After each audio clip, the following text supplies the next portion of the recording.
Bareskrim Polri membuka penyelidikan dugaan keterangan palsu dalam kasus pembunuhan Vina dan Eki. Mantan narapidana Saka Tatal akan diperiksa pekan depan.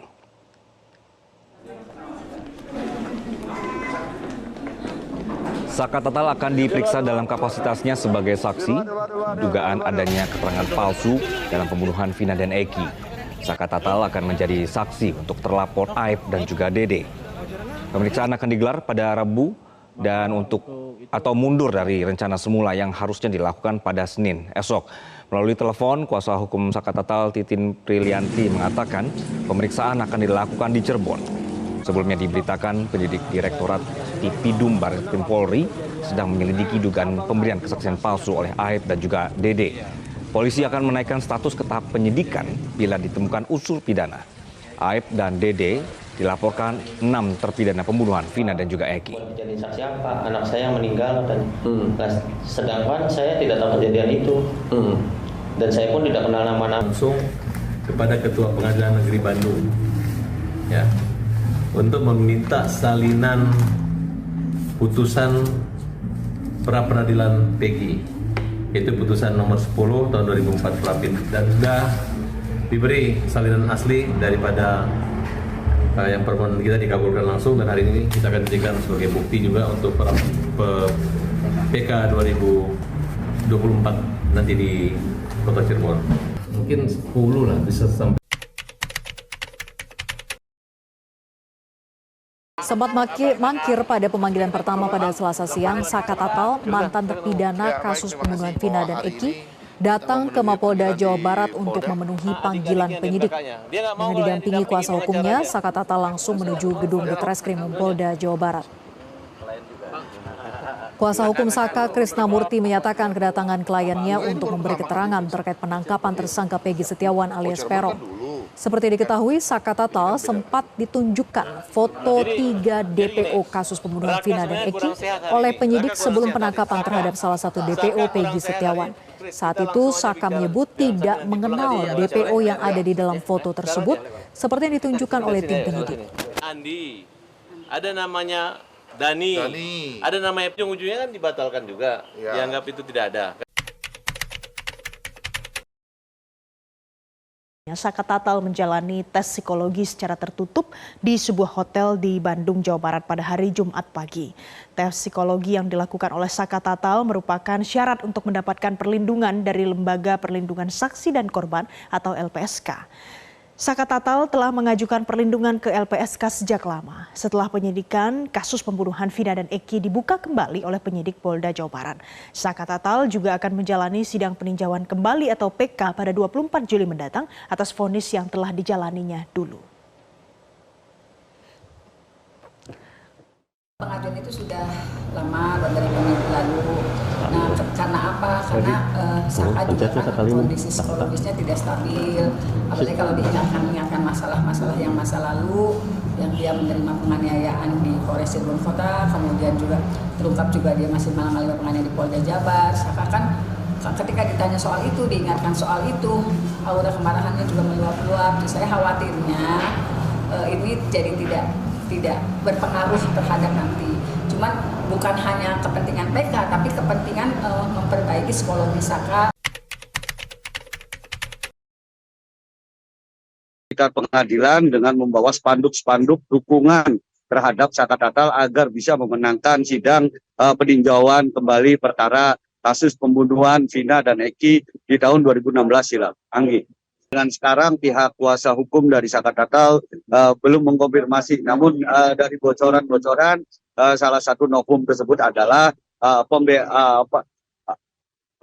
pemenangan sidang, dikabulkannya sidang pra peradilan Peggy Setiawan serta bukti-bukti novum-novum baru di tahun 2016 silam seperti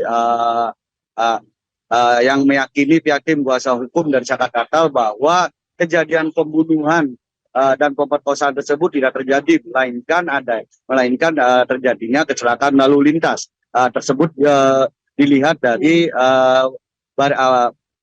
kerusakan di sepeda motor kedua korban, yaitu terletak pada sebelah kanan, dan luka-luka yang terdapat di kedua korban yaitu di sebelah kanan dan cocok dengan dengan kerusakan yang ada di sepeda motor. Itu sepertinya salah satu novum yang akan dijadikan tim kuasa hukum Saka Tatal.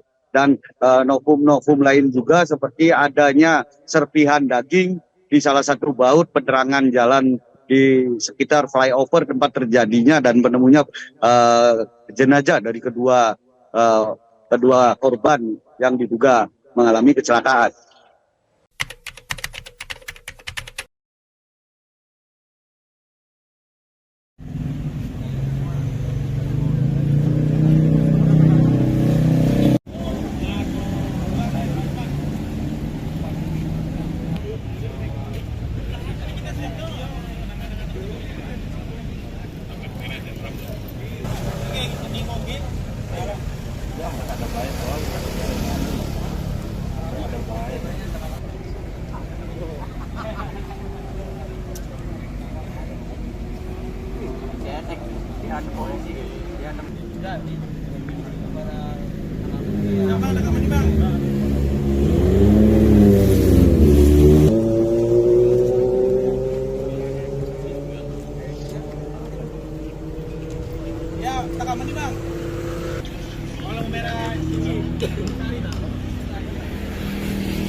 Yang menyiarkan bahwa Dede menyampaikan bahwa dia berbohong pada tahun 2016 kan bukan hanya di channel saya aja.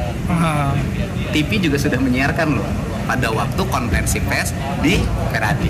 Tanggapannya sendiri Pak soal Pak Dede yang dilaporkan juga nih Pak sama Rudiana? Ya setiap hak itu kan hak warga negara yang harus kita hormati. Berarti siap menghadapi laporan itu Pak? Ya kalau dilaporkan ya harus dihadapi masalah risih. Ya setiap warga negara berhak. Ya nggak apa-apa. Nah kalau prinsip dasar saya itu kan prinsip dasar saya itu yang paling utama adalah mencari kebenaran.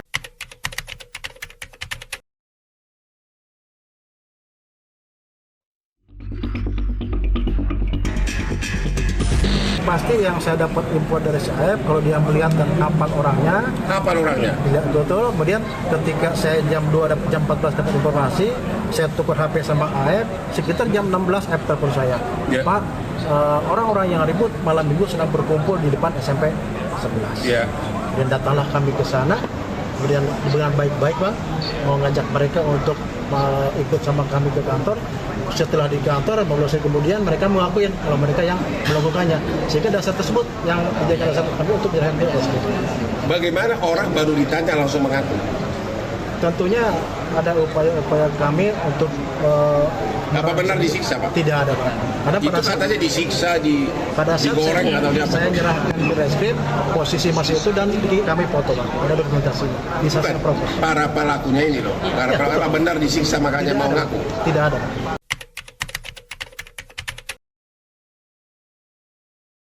Berbagai persiapan sudah dilakukan oleh tim untuk keberlangsungan pembuktian bahwa Saka Tatal tidak bersalah.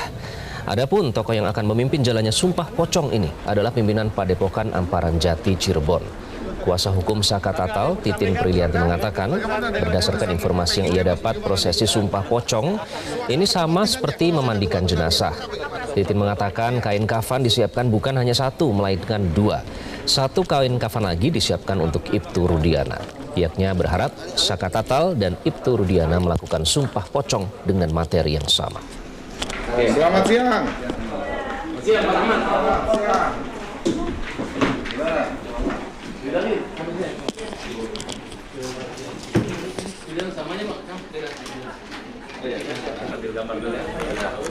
Tangannya, nah ditahan tangannya. Benar bang. Negara muda dulu, negara muda. Ya, Jelajahi cara baru mendapatkan informasi. Download Metro TV Extend sekarang.